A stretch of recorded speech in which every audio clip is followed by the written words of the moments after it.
여러분 안녕하십니까? 손에 잡히는 보상 이야기의 백박사입니다. 지금 시간이 2019년 3월 28일 10시 32분을 지나가고 있습니다.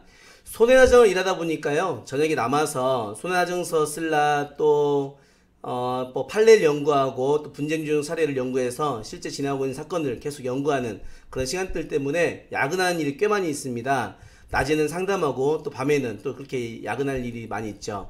오늘도 열심히 일을 하고 또 많은 일들을 처리하고 저녁에 남아서 이제 유튜브 촬영까지 준비해서 영상을 올리고 있습니다. 제가 이제 만난 피해자들을 보면 많이 억울한 사람들이 꽤 많이 있죠. 어떤 분들은 내 과실이 이만큼인 것 같은데 보험회사에서는 더 많은 과실을 잡고 주장하고 있다. 그래서 억울하다. 또 어떤 분들은 내 소득은 뭐 400, 500인데 보험회사는 200, 300만 인정하고 있어서 너무 억울하다. 뭐 그런 사연들이 꽤 많이나 있습니다. 오늘 소개할 그 사연은요, 오토바이 운전자가 중앙선을 넘어서 불법 유턴하다가 상대 차량, 반대편에 있는 차량하고 발생한 사고입니다. 그로 인해서 오토바이 운전자가 다리를 개방성 골절에 대해서 많이 다쳤어요. 그런데 상대 측 운전자 보험회사는 오로지 오토바이 운전자 100% 과실이다 해서 치료를 안 해준 거예요.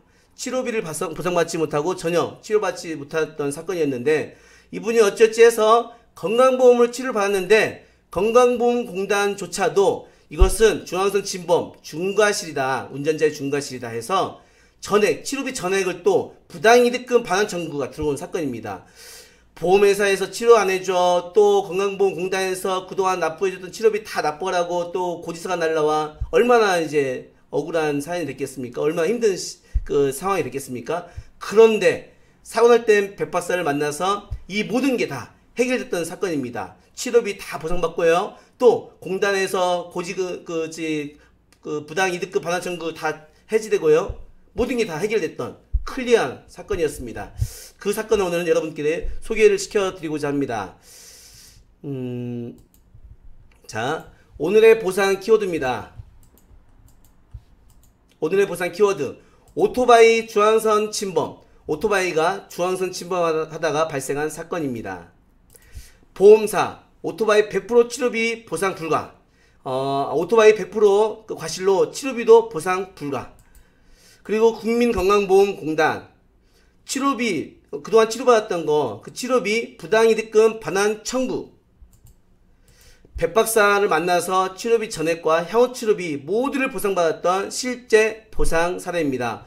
어찌된 사연인지 여러분 끝까지 시청해 주시고요. 끝까지 구독해 주셨으면 좋겠습니다. 그리고 구독 버튼 눌러 주시고요. 좋아요 꼭 부탁드리겠습니다. 자, 그러면 제 강의를 시작하도록 하겠습니다. 오토바이 중앙선 침범, 보험회사는 100% 과실 주장했는데, 그러나 운전자가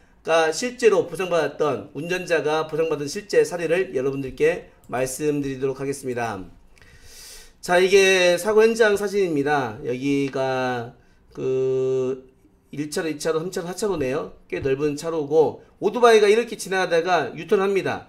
사실 여기 유턴 구역이 있죠. 이 유턴 구역에서 유턴했더라면 괜찮았을 텐데, 유턴 구역에 미치지 못한 데서 유턴하다가 이 주유소에서 나오는 차량하고 사고가 난 겁니다. 여기가 이제 주유소거든요. 주유소에서 이렇게 나오는 차하고 꽝하고 사고 나서 오토바이 운전자가 크게 부상을 입었던 사건입니다.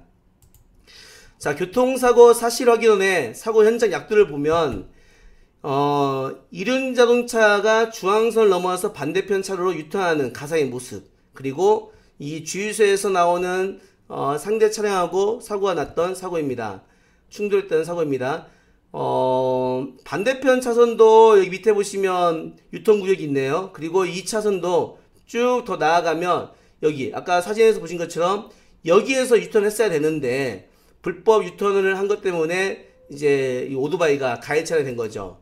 그리고 교통사고 사실 확인원을 보면 이 오토바이 가해 차량이 된 거고요. 이륜차 통행 구분 위반에서 중앙선 침범으로 처리가 됐습니다. 중앙선 침범은 12대 중과실인 거 여러분 아시죠? 중앙선 침범은 중과실에 해당되는 겁니다. 그래서 보험회사는 오토바이가 100% 과실이다 라고 본 겁니다. 그런데 저는 생각이 달랐습니다. 그리고 저는 그 생각을 잘 손해정서로 정리를 해서 보험회사에 제출했고 보험회사가 제 의견을 받아들여서 실제 보상받았던 사건입니다. 자, 이 사람 25 정도 됐던 것 같아요. 20대 중반쯤 됐던 여성분이었는데 우측, 경골, 몸통의 개방성 골절. 개방성 골절이라는 것은요, 뼈가 이렇게 밖으로 이렇게 노출돼서 골절되는 겁니다. 굉장히 심한 거죠. 비골 체부 골절, 그리고 우측 족관절, 내복살 골절. 그러니까 뭐 다리, 우측 다리가 많이 다친 겁니다. 넘어지면서. 수술도 하고 치료받고 했는데 그 치료비에 대해서 이제 자동차 보험에서 안 해주니까 건강보험으로 치료를 받았던 겁니다. 그런데 건강보험에서도 이건 부당이득금 반환이다. 부당이득금이다. 왜냐하면 당신의 중과실이기 때문에 중과실은 건강보험공단에서 안 해줍니다. 해서 고지서가 날라온 거죠. 실제 그런지 한번 보겠습니다. 자, 보험회사 대인배상 1, 2를 접수를 했어요. 근데 보험회사는 과실, 오토바이 100% 과실 주장했고요. 그 다음에 치료비는 자동차 보험으로 치료 불가. 왜? 과실이 없으니까. 가끔 어떤 분들이 그런 말씀 하세요. 그래도 피해자가 많이 다쳤는데 치료비라도 해줘야 되는 거 아닙니까? 과실이 단 1%, 사실 뭐 1%라는 과실이 없으니까요. 통상 과실이 5%, 10%만 과실이 있어도 피해자의 치료비는 상대 측 치료비는 다 해주는 게 보험 약관상 이제 규정입니다. 그러나 오토바이가 이렇게 100%일 때는 당연히 보험회사에서는 전혀 치료비를 줄 이유가 없는 거죠. 자, 그래서 자동차 보험 면책됐습니다. 자동차 보험에서는 전혀 보상을 못 받게 된 겁니다. 그리고 국민건강보험공단에서 첫 번째 우선 치료를 받았어요.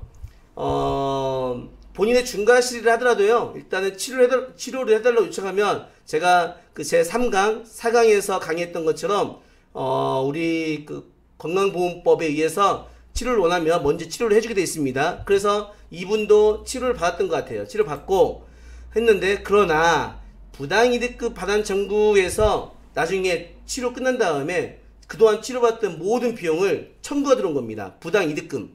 이거는 원래 치료를 해줘서는 안 될 사건이었는데 치료를 했으니 그 모든 비용을 다시 내놔라 하고 공단이 이 피해자에게 청구를 하게 된 겁니다. 고지서를 통해서. 그래서 반환 요구 금액이 454만 8,840원을 청구가 된 겁니다. 자, 제 생각은 달랐습니다. 저는요, 사고 날 땐 백박사의 생각은 달랐는데, 저는 첫 번째, 보험회사, 너희들 과실 20% 나올 것 같아. 그 근거는 뒤에 나옵니다. 너희들 과실 20% 나오셨기 때문에 그에 따라서 둘째, 모든 치료비 다 지급해. 458만원 다 지급하고 앞으로 들어갈 치료비 다 지급하고 그리고 성형비용 그 다음에 금속 제거비 모두 보험사 너희들이 부담해야 된다는 것을 주장하게 된 겁니다. 그리고 세 번째, 건강보험공단 너희들 부당이득금 반환 청구 이거 안 돼. 이거 잘못됐어 라고 주장이 된 거죠. 왜냐하면 제가 제 4강에다가도 내용을 썼지만 중앙선 침범이라고 해서 그 피해자의 중과실이라고 해서 부당이득금 반환 청구하면 안 됩니다. 왜냐하면은요, 그 중과실, 부당이득금 청구하려면 청구할 수 있는 이 중과실은 첫 번째, 고의에 가까울 정도로 굉장히 중과실에 고의에 가까울 정도의 어떤 과실이 있어야 되고요. 두 번째, 이것을 보상해 줌으로 인해서 어떤 비난 가능성이 커야 되는 것이고요. 이걸 보상해줬다고 해서 많은 사람들 하여금 비난 가능성이 있는지도 봐야 될 것이고, 세 번째, 국민건강보험의 공공성이 위배된다는 이 세 가지 조건, 이 엄격하게 세석을 해야 되는 이 세 가지 조건에 모두 해당이 됐을 때에만 부당이득금 반환을 청구할 수 있습니다. 그래서 소송 붙으면 공단이 지는 경우가 굉장히 많아요. 그래서 이거 잘못됐다고 본 거죠. 저는 그래서 첫 번째, 보험회사를 상대로 너희들 과실 있어 라고 싸워보고, 만약에 보험회사에서 과실이 인지 안 될 수도 있잖아요. 그때는 피해자한테 얘기했죠. 이거 공단에다 이의 신청하면 공단에서 부당이득금 반환 청구 이거 해지될 수 있습니다. 이거 취소될 수 있습니다. 이거 그냥 수긍하고 돈 내면 안 되고 싸워야 됩니다 라고 얘기를 한 거죠. 자, 그래서 일단은 제가 보험회사 상대로 진행하게 됩니다. 자, 국민건강보험공단의 고지서를 보니까요, 454만 8,840원 2019년 1월 31일까지 납부하세요 라고 이제 보내온 겁니다. 최근 사건이네요. 자, 이게 이제 7건에 있어서 쭉 내용인데, 치료했던 병원비, 특히 이제 입원 기간 동안에 수술비하고 뭐 입원비 이런 게 들어갔겠죠. 이런 거 다 해서 454만 8,840원을 공단이 냈던 돈을 부당이득금이다 해서 다 내놔라고 다시 이제 피해자한테 청구하게 된 겁니다. 자, 다시 한번 볼게요. 이 교통사고 사실 확인을 보면 오토바이가 불법 유턴합니다. 중앙선 침범 맞아요. 분명히 맞는데, 여기 앞에 이제 유턴 구역 있죠. 유턴 구역까지 가지 않고 유턴한 건 맞지만, 첫 번째, 이 그 중앙선 침범이지만, 이게 뭐, 갑자기 중앙선을 넘어서 마주원차하고 불강력적으로 이루어진 사건이 아니라는 거예요. 제 생각은요. 두 번째, 여기 유턴구역이 있으니까 유턴구역에 가지 못한 과실은 있지만 그래도 일반 중앙침범 과실하고는 또 별개로 좀 구분해야 된다는 게 두 번째 생각인 거고, 세 번째, 이 오토바이잖아요. 오토바이기 때문에 좀 더 약자로서의 보호도 받아야 된다는 생각도 있는 것이고요. 네 번째, 이 주유소에서 나오는 이 차량도 새로운 도로로 진입하는 거니까 그 직진 사선, 이 사선에 들어왔을 때는 먼저 들어오기 전에 주위를 살피고 또 지나가는 차가 없는지, 또 그 차선에 있는 차량이 없는지를 살피고 조심스럽게 들어와야 되는데, 막연하게 들어오다가 사고를 낸 거거든요. 그러니까 이 차도 과실이 전혀 없다고 보지는 않는 겁니다. 제 생각은요. 그래서 이제 그 과실을 주장이 된 겁니다. 자, 그런데 보험회사에서 주장하는 것은 이겁니다. 오토바이 100% 과실을 주장한 건데, 중앙 넘어서 마주차 사고 나면 100대 0입니다. 그러니 이거는 100대 0이 맞습니다라고 해서 면책을 한 것 같아요. 이게 이제 그 손해보험협회에서 쓰고 있는 이제 과실 도표잖아요. 이륜차 오토바이, 중앙선 침범, 비차량 직진. 뭐 얼핏 보면 보험회사 주장이 맞는 것 같아요. 그쵸? 그런데 또 이것도 있습니다. 백박사의 주장은 이건데요. 불법 유턴, 이 유턴 구역에서 유턴하다가 직진하는 차하고 사고 나면 기본 과실이 8대2, 유턴한 차량이 80%, 직진한 차량도 20% 과실이 나오는 게 기본 과실이 있습니다. 그리고 불법 유턴한 차량이 설령 미치지 못하고 여기서 이 앞에서 중앙선을 넘어서 사고를 내면 이때는 유턴 자동차 중앙선 침범 사고가 돼요. 설령 그렇다 하더라도 10% 과실을 더한다고 하더라도 적용 과실은 9대 1이 나옵니다. 아무리 양보해도 100보 양보해도 9대 1이고, 또 하나, 이 차가 직진이잖아요. 그러니까 직진이 아니고 이 주유소에서 나온 차량이었기 때문에 이 차에 또 과실을 더할 수도 있는 어떤 현장 과실도 적용해 볼 수 있는 부분이 있거든요. 자, 이런 걸 볼 때 적어도 이 차량의 오토바이, 그 상대 차량의 과실은 10에서 20%는 충분히 나올 수 있다고 저는 생각한 겁니다. 자, 또 하나는 손보협회에 보면 구상금 분쟁 심의가 있는데요. 이게 뭐냐면은요, 그 보험회사들끼리도 과실이 있냐 없냐, 누가 더 많냐 해서 그 물적 손해나 이런 보상금 했던 거에 대해서 서로 구상금을 정리를 해야 되거든요. 이 정리는 복잡하니까 손해보협회에서 이 위원회를 두고 과실을 정하고 그 과실에 따라서 구상금이 정리되는 겁니다. 그래서 구상금 분쟁 심의 사례를 보면 누가 과실 몇 프로인지 이렇게 나와 있는 사건들이 꽤 많이 있습니다. 자, 그런데 제가 살펴보니까요, 편도 2차로 도로에서 직진하는 차량과 불법 유턴 차량과 사고에 있어서 직진하는 차량의 과실을 20% 인정한 사례가 있습니다. 이게 이제 심의번호 2008 쭉 있죠. 편도 2차로 도로에서 직진 차량과 불법 유턴 차량과의 사고, 이게 지금 청구인이 아마 지금 억울하다고 청구한 것 같은데, 이게 직진 차량이니까요. 직진차 20%, 불법 유턴 80%, 이렇게 사례가 있다 이거죠. 또 있습니다. 심야에 편도 2차로 도로에서 직진한 차량과 또 불법 유턴 차량과의 사고에 있어서 직진 차량 과실 30%, 이번에 30% 인정한 사고가 있어요. 이렇게 7대3도 인정되는 게 있고요. 또 있습니다. 딱 하나만 더 할 건데요. 불법 유턴 차량과 직진한 차량과 사고에 있어서 이번에는 15% 인정한 사고가 있어요. 여기 보시면 교사원, 이 교사원이라는 게 교통사고 사실 확인원을 얘기하는 겁니다. 아까 제가 앞에서 보여드렸던 이 교사원의 청구인 차량이 중앙선 침범으로 불법 유턴한 것으로 사실관계를 확정하더라도 직진 차량 교차로 통과 시 반대편에서 유턴하는 차량의 주시, 반대편에서 유턴하는 차량을 조금 더 전방 주시를 해야 될 의무가 있다. 그래서 85대 15로 또 일부 인정했단 말이죠. 그래서 저는 상대 측 보험회사에다가 과실 10에서 20%는 인정해야 된다고 있다고 주장하게 된 겁니다. 이것을 이제 손해증서를 작성을 해서 판례와 사례와 또 이런 분쟁 규정, 구상금 분쟁 심의 사례와 도표와 이런 것들 다 정리해가지고 보내게 된 거죠.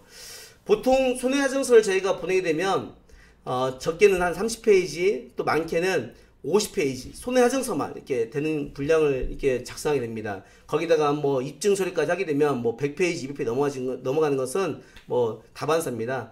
그렇게 정성껏 보내면 보험사 직원들이 말로 하는 거 달리 이렇게 서류가 딱 오면 많이 긴장을 하죠. 그리고 좀 더 심도 있게 서류를 보게 되고, 나름 그 사람들도 전문가니까 이 근거를 제시하면 그걸 또 수긍하게 되는 것 같습니다. 보험회사가 저희가 제출했던 손해증서를 인정을 해서 과실을 인정을 했습니다. 10% 정도. 뭐 10%든 20%든 그건 중요하지 않아요. 이 사건에 있어서는요. 10% 과실 인정해서 손해사정 결론 이렇게 됐습니다.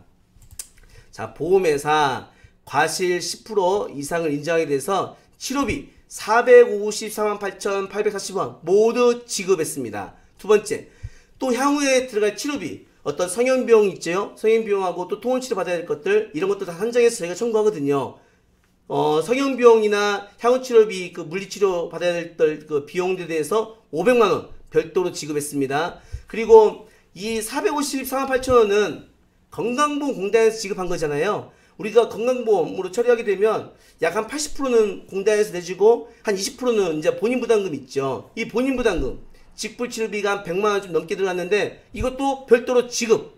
또 향후 금속 제거비, 나중에 이제 그 핀도 제거를 해야 되거든요. 이게 좀 회복이 되면 그 뼈가 잘 붙고 하면 이제 핀을 빼고 금속을 제거해야지 좀 더 이제 그 재활도 좋아지고 회복이 빨라집니다. 그래서 금속 제거비가 보통 한 200에서 300만원 정도 들어가요. 또 이 금속 제거비 별도로 또 지급하게 된 겁니다. 그리고 국민건강보험공단, 건강보험공단에서 보험사로부터 454만8,840원 이걸 모두 수령하게 된 거죠. 이 치료비를 모두 건강보험으로 이렇게 지급하게 돼서 수령하게 된 거죠. 건강보험공단에서 앞전에 그 고지서 날라왔었죠. 이 고지서가 보험회사로부터 보상을 받게 됨으로 인해서 취소가 됐습니다. 그래서 전체 다 보험회사에서 지급했던 사례입니다. 의뢰했던 분은 이 그 피해자, 20대 중반의 피해자의 엄마가 아는 분을 통해서 이렇게 사건을 의뢰하게 됐는데요. 처음에는 제가 이렇게 가능합니다 얘기하니까 못 믿으시더라고요.